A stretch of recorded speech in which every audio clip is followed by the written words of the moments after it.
Good morning, everyone. Good morning. Good morning. Happy Sabbath. Happy Sabbath. Are you excited and happy today? Yes. Yes. Of course, it's not only because it's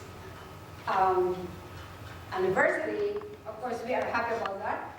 But of course, it's Sabbath day where we can worship God, we can commune with Him, we can fellowship with each other, and we thank God for all the blessings that He showered each and every one of us, and also this church for for the past. So it's a lot of things to be thankful for. Each and every day is a new thing, it's a new day, and so we don't have to forget that each day is a blessing from the Lord. I will read the mission story for this morning. And what is the mission title for today? For this week? What is the mission title? Of course, don't look at the bulletin. Don't look at Andy. Don't do that. Because you're the one who typed this. Yeah, meeting people's needs. But okay, when I read that one, the next page, what is the lesson study for the following week? Sunday lesson. Because I think there is a connection between that. So for the title today is Meeting People's Needs. And the following page, what is the title of the lesson? Jesus Bid what? them follow me. He bade them what? Follow. Me. So actually, the strategy of Jesus Christ is when he go outside and do his work, he always meet the needs of people. He addresses their needs. He addresses their concern. He helped them before he even say, "Come follow me," or before he even say about maybe Sabbath. I don't know if he, of course, I'm sure he discussed that. He shared with that. Before he shared a lot of good things about heaven, he always meet their needs first, because you cannot say to the hungry person, "Let's go, let's have Bible study." Can you do that? Do you think that the person will say, "Okay," because of course it's a good thing. Those are good words, but we have to address people's concern first. What about if they are struggling? They have something inside, and that's why I think the church has to follow God's strategy. He addresses concerns or needs before he can even say, "Come, follow me." And I think this is, while I was reading this, I think the church here can also learn from this lesson. Because this lady, her name is Severin, she is a global mission pioneer. And so she went to Rwanda. And what she did was, in that area, she studied people's needs. So she go outside of the community and find out what are the needs of the community. So likewise, we in HopeSide, we can go out, ask maybe some of the people here who lives here, what are the needs of this community, because it seems like it's a pretty good area. So maybe their needs is different.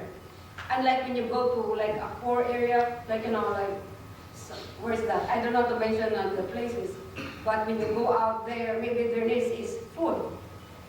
Maybe their needs is work. So this place is kind of a different one. It's more on, maybe you can say, a stable place for some people to live in.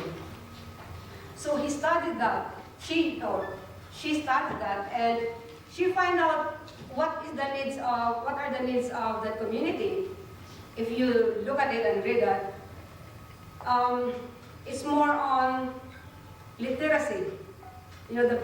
Most of the people there cannot read and write. So what she did is, she asked the permission from the chief to teach adults about reading and writing. And the chief agreed, and she was given 3 rooms to use. And when she started the class, she was surprised because 126 people came for the class to attend. So she had some training about literacy program, but she doesn't have materials. So what she did is she only used what she has, blackboard and chalk, and it's a he. He began teaching, and 8 months later, most of them can read and write, at least a little. He formed new groups to study advanced reading and writing. When these groups graduated, they could read the Bible even in their own language. Zephyrin started and ended class with prayer, and bit by bit he told his students about God and explained truths to them. As interest increased, Zephyrin arranged to hold evangelistic meetings. So in that meeting, how many people came? 500. 500 people came when in some churches before they have evangelistic crusades, but only few people came. Mostly are members of the church. And even at the end, like baptism came, only the children or the relatives of the members were baptized. We don't have that converted one. So when he organized these evangelistic meetings, 500 people came, and that was amazing. You see, God blessed his ministry. One man was unfortunately, Zephyrin taught them for 2 weeks. And then after teaching them for 2 weeks, it was followed by visits for a month. So it's not only that they have Bible study, but he visited them to their place. He held another 2-week series of meetings and a 1-month follow-up. He repeated this 6 times, all the while continuing to teach literacy classes. With each series of meetings, the attendance grew. So like when you baptize people, the next step for the church to do is to nurture people, to nurture the new members. You cannot baptize somebody new and then you don't nurture them.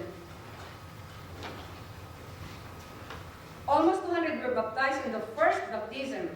One man was a fortune teller who earned a living consulting the traditional gods. I know, I did this before. I know how to read cards before. Another man was a religious teacher in another church. Most of the members of his former church followed him. Rosette, the wife of the local school headmaster, was baptized.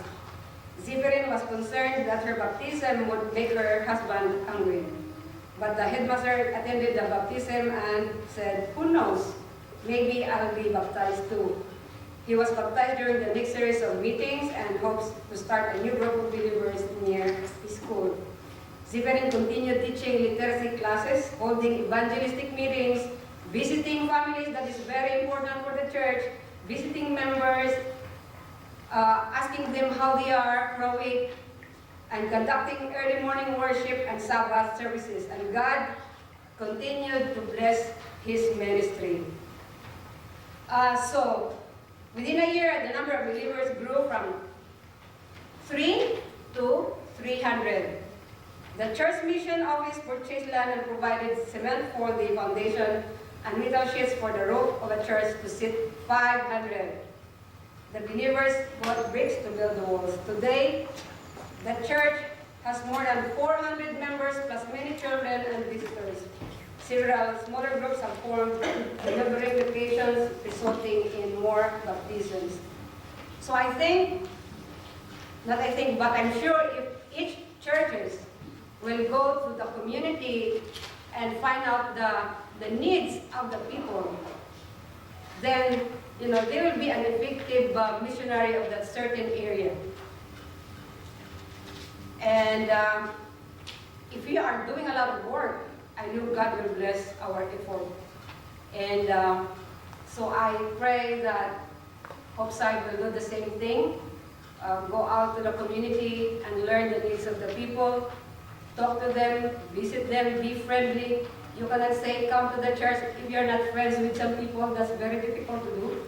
And so we have to develop a relationship with people before we can ask them to come to church or to give Bible studies. So let us pray that this is the 5th anniversary of the church, that going forward, starting tomorrow, this church will grow. Let's pray for that. And of course, it needs effort. It needs blessings from the Lord. Thank you.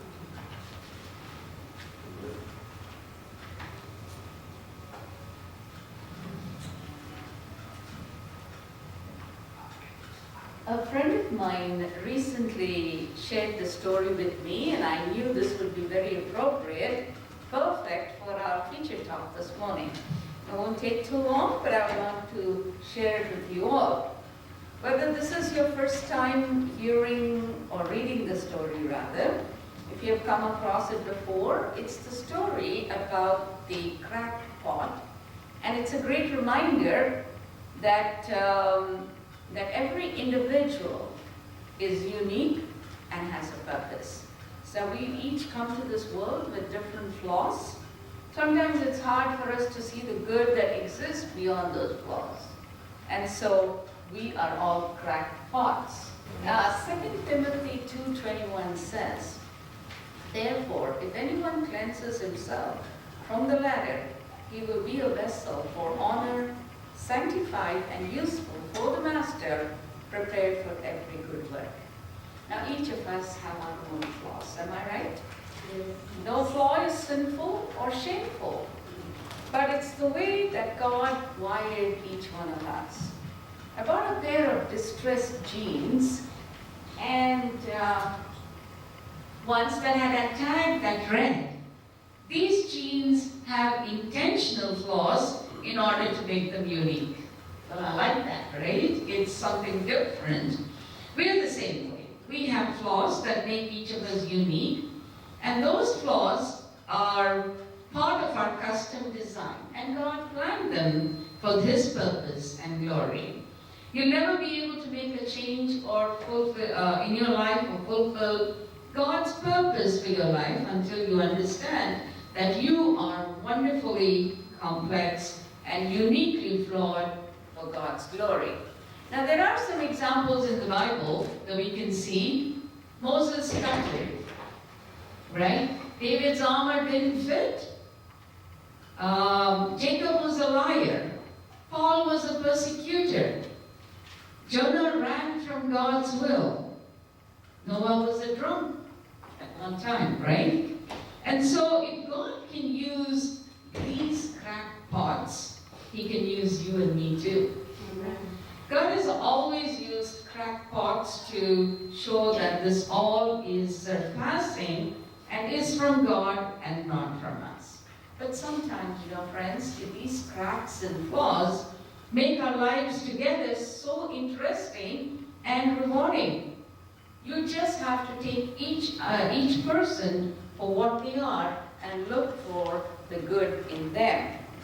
Now we also see that, or you may think, like this cracked pot that was just shown to you, you are inefficient or useless in certain areas of your life. But somehow, these flaws can turn out to be a blessing in disguise. Would you not agree? They do. Don't be afraid of your flaws. And according to each thing that comes our way, if we acknowledge them, and you too can be the cause of beauty, like how that cracked pot was. But in order to do that, we need to allow the Lord to use these flaws, all right, and to grace the Father's table. So as we seek ways to minister together, and as God calls each one of us to task He has appointed for us, don't be afraid of your flaws. Acknowledge them and allow Him to use them. Friends, this story helps to remind each one of us that we need to take the time to appreciate each other. And we need to appreciate each other for the beautiful, unique creatures that we are and that God created us to be. And to acknowledge the good that exists within all of us. And to celebrate each other's purpose because we know it's God's purpose for each of our lives. Hopefully this story will remind us, about that. And we wish that God would bless each and every one of us to that end. Amen. Thank you. Good morning. I think you can hear me, right? Good. Okay. Because I didn't want to use the mic today. All right. Oops. Okay. For that. Okay. Got it. Okay. So this morning we don't have much time in terms of delving into the lesson, but we will go over most of the lesson in our limited time. So if you're following along with the quarterlies, I will be jumping through the different days, so bear with me on that. But the good thing about our lesson is that once we get that common theme, we can work with that, and we can keep going with that. So let's dive right into it. Our lesson this week is called Jesus Won Their Confidence, and that says it all. Let's look at our memory text, Luke 5:15. I always like to start off with the memory text. Luke 5:15, it says, "But now even more, the report about him went abroad, and great crowds gathered to hear him and be healed of their infirmities." Now, the first thing that I think about when we say Jesus won their confidence, when you look back at Jesus' life and what he did, and the first thing that comes to mind would be okay, I should probably start off with, I would like us to participate in this class because I don't like the lecture style. When we look at Jesus' life and we say his ministry, what comes to mind immediately? Is it the Sermon on the Mount? Or is it feeding the 5,000? It's healing the poor, the sick, right? And laying hands on people, healing all sorts of infirmities. So I think for most of us, the first thing that comes to mind when we hear about Jesus is he was helping people. He was doing things for people. The first thing that doesn't come to our mind, comes to our mind or doesn't come to our mind is not that he was preaching, that he went out and spoke to multitudes of people. He did that, yes, but his major ministry was in going to where people's needs were and meeting those needs, mostly people who were sick and hungry and poor, right? And so that is the whole thing about the lesson today, is that Jesus won people's confidence. And that is something that we as Christians, as his followers, are said or told or admonished to do, is not to, of course our mission is to go and preach and teach and baptize. But how do we do that to people who don't know about Jesus, who don't hear about Jesus, or who have never heard about Jesus? And the thing that we do is what Jesus did. Go and help them where they need help. Right? Any comments, questions, concerns about this so far? The Hebrew word for faith is amin, which is A-M-N. That's how it's spelled, A-M-N. And that is where we get our word amen, A-M-E-N, which means faith. And the basic idea of that is constancy, continuity, reliability. That's what we never realize when we say amen, is that. And so when we're talking about Jesus winning people's confidence, that is what should come to our mind, and that is what we are supposed to do when we go out. We should be constant about the stance that we take we should continue in our efforts throughout and not stop halfway or for any reason. Always be reliable when somebody tells you, and dependable when somebody asks you to do something or requests you to do something and you say that you would do it. Be reliable, be dependable, and do keep your word.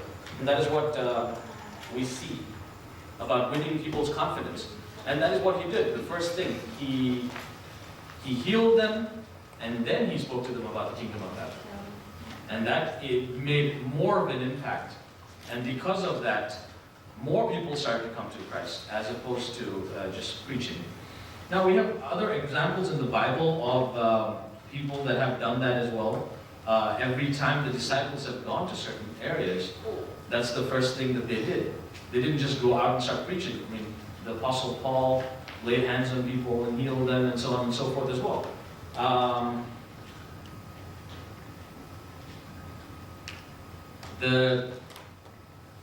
One of the things that that Proverbs 22:1 tells us, a good name is more desirable than great riches.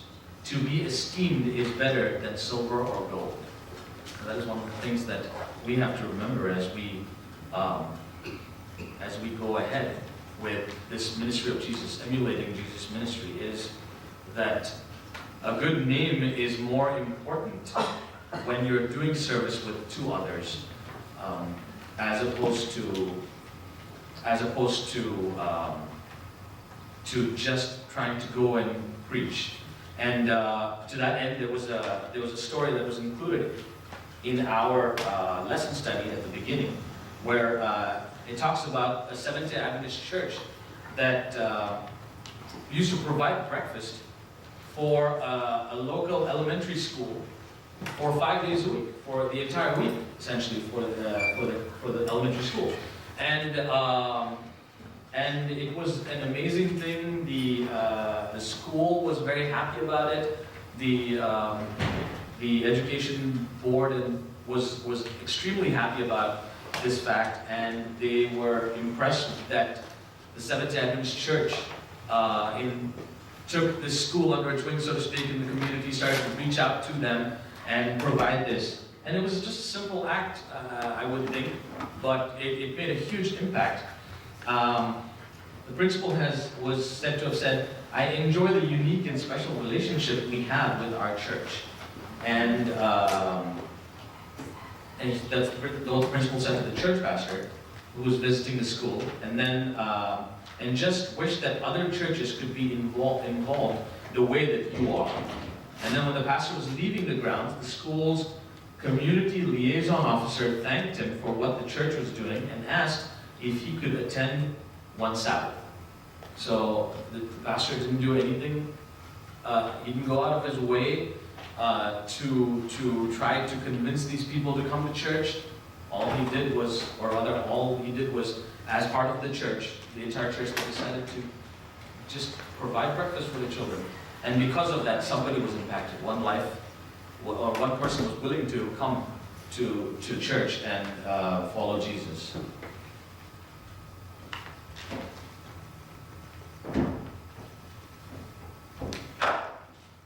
There are many instances in the Bible where standing for your faith, no matter what, which is what faith is calling us to do, has led these characters through extreme hardships. But in the end, God used them for amazing purposes. And some of the examples that come to mind, first one would be Joseph. The life of Joseph. It was filled with troubles, right? From the time he was a teenager, he was sold into slavery by his own family.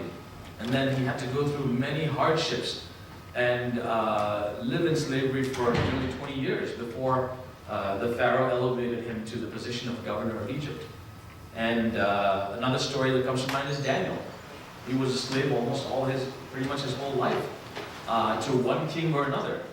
But yet, through all his trials, he stood firm for what God taught him, or for God, and because of that, he was also elevated to the position, one of the highest positions. He was one of the 3 prime ministers in, he was a minister during Babylonian time, and then one of the prime ministers during the reign of King Darius. So we see that reliability and dependability and standing steadfast for your faith is key when we are trying to minister to other people.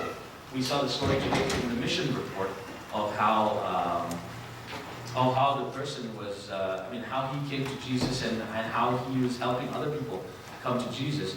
And the theme is pretty much the same here. It's about, and his life points to Jesus and how he has, and how we have to be reliable and how we have to help people in the community.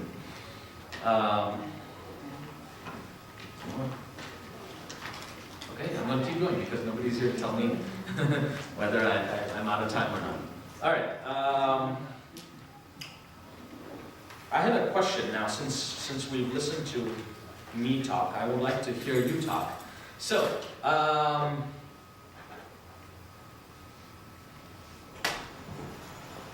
question I have is, what does true faith look like? If we truly have a saving faith in Jesus, what will be different about us from those who don't? We'll start with that first, and then we'll see if we can go into something more. So, what does true faith look like, or what makes us stand out than those who don't have faith or who don't believe in our faith?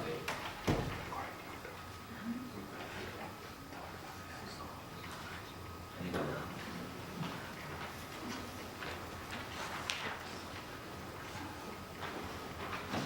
We stand as strong pillars. Okay. Nobody can drop us down. Are you talking about when people look at our lives? When you have strong faith. How we live? Okay. So one of the ways that we can portray our faith or show the true faith is through the way we live our lives and how we approach any situation and how we put God first. And okay, excellent. Anybody else? Any other thoughts? How can we stand out from others? Or let me take it up a notch here. How can we stand out as Adventists from other Christians? Can we? Is it possible? How so? What makes us different from other Christians? Keep up the service. Okay. One of the biggest differences among us and others is our belief in Sabbath, right? That we keep the Sabbath. So that is one of the biggest differences that can happen. Yes, absolutely. Any other differences? Any other ways that we can stand out? I have a comment here. Sure. It is, I don't know how many people do that, Okay. but there are, we have Adventists here, we are non-Adventists in this congregation. The issue is, when you keep the Sabbath, what are you talking about? Okay. What do you do on the Sabbath that you don't do on the weekday, and what do you do on the Sabbath that you do on the Sabbath? Okay. How many of us gossip on the Sabbath? Right. How many of us kill people on the Sabbath after the church service is over? How many of us speak ill of the sermon? Right. How many of us are desirous of a fashion show? It's extremely displeasing to God. Right. Exactly. Yes. When you don't find a personal blessing on you as a person, there is something that you need to attend to. And sometimes it is corporate, Sometimes it is not. God is not going to save you because you kept the Sabbath. No. Right. What did I do during the week after the Sabbath was over? Okay. How many of us do the same thing what the world does? Right. As I said, we have Adventists and non-Adventists in the congregation. The standard of our life will have to be the scripture. Everybody is flawed because of sin. Right. We know that. But it is wrong to remain in that state of sin. And if you wish to remain in that state of sin, it does not matter how much tithe you give, how many times you go to church on the Sabbath, how many years, whether your father was a pastor or a preacher or whatever. It makes no difference to God. Right. It is when you as a person decide to serve God, that's when God will bless you. Okay. Excellent. Yes. The best example for faith is life of Jesus Christ. He was faithful unto death. Let us not worry too much about what other things, what others are doing, what is going on. You question yourself, are you faithful? Did you do the right thing? Did you do what God exactly wanted in the Bible? Do you remember how Jesus led his life during these days? Are you following the footpaths? So question yourself. Don't worry too much about others. You'll be wasting time. Do what you feel is right, and God already showed us through examples through his life. So, did I do my part? And the other question I have is, all of us from different faiths, that's fine. How many times did we talk to our neighbor? We live in a mechanical type of setting here. Right. How many times do you greeted our neighbor? Do you know who your neighbor is? Did you get a chance to talk about who Jesus is? Did you share your faith at workplace or other places? So let's not worry about others and the world. Let's worry about what we can do individually. So that is how we can reflect life of Jesus. And the best definition of faith is Jesus Christ and take his example. Okay. Amen. Before I give this gentleman, we have 5 minutes left. Okay. So, any other comments, questions, concerns? Absolutely, absolutely. And I think both of you are going in that same vein. But if I can, So basically, if I can sum it up, absolutely, what you said, sir, that is absolutely true.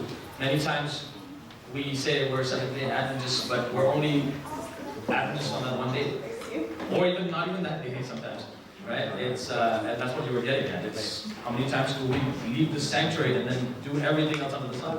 But I'm not going to tell anybody whether Right. they're Adventists or not. Right. You have to be faithful to God's word. Right. So what did Jesus do when he walked this earth? Every day was service. Every day was communication with God. Every day was talking to people about the kingdom of heaven. And so Sabbath day is not where our worship of God is limited to. It extends beyond the seventh day to other days of the week. And because of that, because we are followers of Christ and we walk in the footsteps of Christ, he calls us to do service every day, to go and meet people every day. I liked how the point that you made about knowing your neighbor, because half the time, I don't talk to my neighbors. I'll be honest with you, I don't talk to my neighbors often. I probably know a handful of them, and that might be the case for you all. And with this age where we have cell phones and Twitter and Facebook and everything under the sun, which is called social media, where we're supposed to be able to connect with people, we're even farther apart, and we barely talk to people. Yes? Crossing all these community, we don't maintain time. Time is also worship. Right. Because the other persons are here, they have to come. We more time to them. You know, it's already 11:30. And I'm done. Thank you. So, so with that, I think we got the gist of the lesson, and so thank you so much for your participation. And at this time, we will have the offering collected. And while the offering, or rather, after the offering is collected, we will have, after the prayer and the end of the Sabbath school, we'll have a 5-minute recess, at which time you can go to the bathrooms. If you need to, water fountains are over there, and then we'll be back for our divine service.